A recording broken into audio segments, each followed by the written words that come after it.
बागेश्वर धाम के पीठाधीश श्री धीरेन्द्र कृष्ण महाराज जी का पूरा जीवनी इस पंडाल में दिखाया गया है। आप ये पूरा वीडियो जरूर देखिएगा, सब कुछ यहाँ पर उनके बारे में देखने और जानने को मिलेगा। ये देखिए पहला स्टेज है जन्मभूमि। जन्मभूमि कब हुआ आपको तस्वीर में दिखा रहा हूँ। जन्मभूमि हुआ वर्ष 1996 में मध्य प्रदेश के ग्राम गढ़ा में एक निर्धन परिवार के एक कच्चे अंधेरे कमरे में पूज्य महाराज जी का जन्म हुआ। यही से उन्होंने माता पिता द्वारा विपरीत परिस्थितियों में जीवन जीने की शक्ति और शिक्षा ली। ये देखिए, ये हैं धीरेन्द्र कृष्ण महाराज जी का जब जन्म हुआ था। ये भाई बहन हैं, ये माता जी हैं और ये उनके पिताजी हैं। चलिए आपको अगला स्टेज दिखाते हैं। अगला जो क्या हुआ था वो चीज़ आपको अगला फ्रेम में देखने को मिलेगा। यहाँ पर देखिए दूसरी फ्रेम जो लगी है, दूसरा फ्रेम में ये दिखाया जा रहा है। जी हाँ, मध्य प्रदेश के इसी स्कूल में पंडित धीरेन्द्र कृष्ण महाराज जी पढ़ने के लिए जाते हैं और अपनी शुरुआती शिक्षा यही लेते हैं। गढ़ा के इसी सरकारी विद्यालय में पूज्य महाराज श्री का 8वीं तक पढ़ाई हुई। कहाँ तक हुई ये देखिए लिखा हुआ है, 8वीं तक शिक्षा हुई। आगे 12वीं तक की शिक्षा प्राप्त करने में 5 किलोमीटर दूर ग्राम गढ़ागंज के हायर सेकेंडरी स्कूल पैदल अथवा उधार पैसे से जाते थे। मतलब ये कच्ची रास्ता पर जाते थे या फिर किसी के मदद के लिए वो आगे बढ़ते। फिर देखिए इसके बाद 9 साल की उम्र में क्या कुछ हुआ, हाथ थाम लिया। 9 साल की उम्र में ये देखिए धीरेन्द्र कृष्ण महाराज जी ने हाथ थाम लिया। किनका हाथ थाम लिया? 9 वर्ष की आयु में जब जीवन की विपरीत परिस्थिति आई तब महाराज जी का मन व्यथित हुआ और वे दादा गुरु जी की कृपा मांगने उनका हाथ थाम लिया और वो धीरे धीरे पंडिताई करने लगे। ये देखिए अगला स्टेज जो सो बाल्यकाल में महाराज जी का झुकाव सनातन की तरफ था। ये देखिए सनातन, ये है पंडित धीरेन्द्र कृष्ण महाराज जी जब वो सनातन की ओर थे और एक कुटिया बनाकर सन्यासी जीवन व्यतीत कर रहे थे। महाराज श्री कई बार उनका सानिध्य हुआ, इनका कई बार आशीर्वाद प्राप्त हुआ। आगे चलते हैं, आगे क्या दिखाता है ये देखिए महाराज जी किस तरह से शुरू से बचपन से तपस्या करने लगे। देखिए सपन में मिली प्रेरणाओं को आदेश मानकर पूज्य महाराज जी ने एक दिन अज्ञातवास पर जाने का कठिन संकल्प धारण कर लिया और लगभग 40 दिन के अज्ञातवास पर चले गए। 40 दिन तक महाराज जी किसी से नहीं मिले और नहीं किसी को पता चला। इस तरह से जंगलों में जाकर के वो तपस्या करने लगे।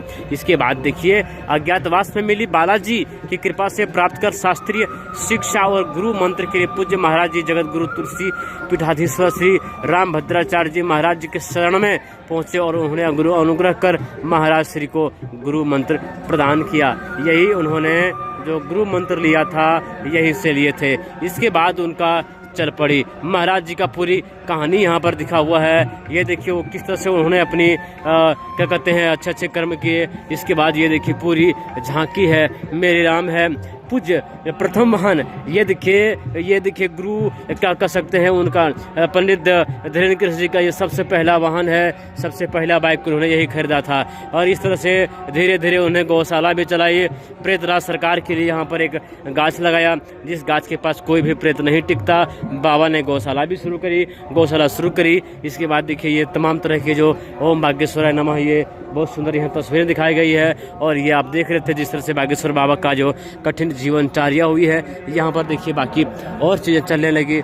चलते चलते जिस तरह से बाबा जी ने इसके बाद शुरू कर चुके हैं दिव्य दरबार। यहाँ तक पहुँचते हैं बाबा जी बालेश्वर धाम की कृपा से यहाँ पर दिव्य दरबार शुरू किए। इसके बाद जो है सो इनके दिव्य दरबार की जो चर्चा जो है सो सिर्फ देश में ही नहीं पूरे विदेशों में भी होने लगी। और ये बहुत ही एक क्या कहते हैं सदगुरु की शक्ति का जीता जागता उदाहरण पेश करने लगे।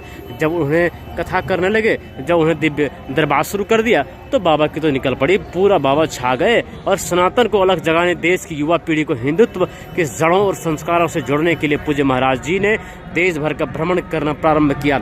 ये देखिए भ्रमण कर रहे हैं। भ्रमण करते करते इस तरह से बहुत सारे लोगों ने उन्हें रायपुर कथा विवादों पर विजय की साक्षी, कहीं कहीं रायपुर यानी कि छत्तीसगढ़ में कुछ लोगों ने बाबा पर सवाल भी पैदा किया, सवाल उठाया। देश और विश्व के अनेकों देशों में सनातन के ध्वजवाहक बने पूज्य श्री महाराज जी को रोकने के लिए भी धर्मियों ने अनेक षड्यंत्र रचे।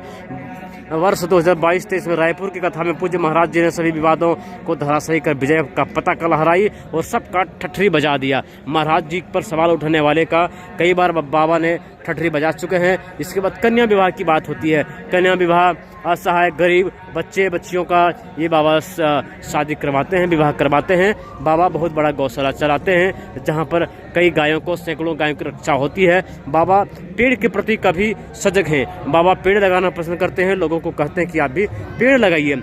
सदगुरु धीरेन्द्र किशन महाराज जी पेड़ लगाते हैं और विगत कई सालों में हजारों पेड़ इन्होंने लगा चुके हैं और इनकी प्रेरणा लेकर के देश के कई लाखों करोड़ों युवाओं ने पेड़ लगाना शुरू किया। इसके बाद राम राज्य एवं हिंदू राष्ट्र की कामना का संकल्प, जन सेवा, सनातन सेवा के उद्देश्य को पूर्ण करते हुए श्री पूज्य महाराज जी ने संपूर्ण भारत में हिंदुत्व, यहाँ पर देखिए लिखा हुआ है, संपूर्ण भारत में हिंदुत्व की चेतना का विस्तार करने के लिए, जातिवाद के जड़ को मिटाने, वैमनस्यता को दूर करने, साधु संतों और हिंदुओं की रक्षा के लिए भारत हिंदू राष्ट्र निर्माण का संकल्प लिया।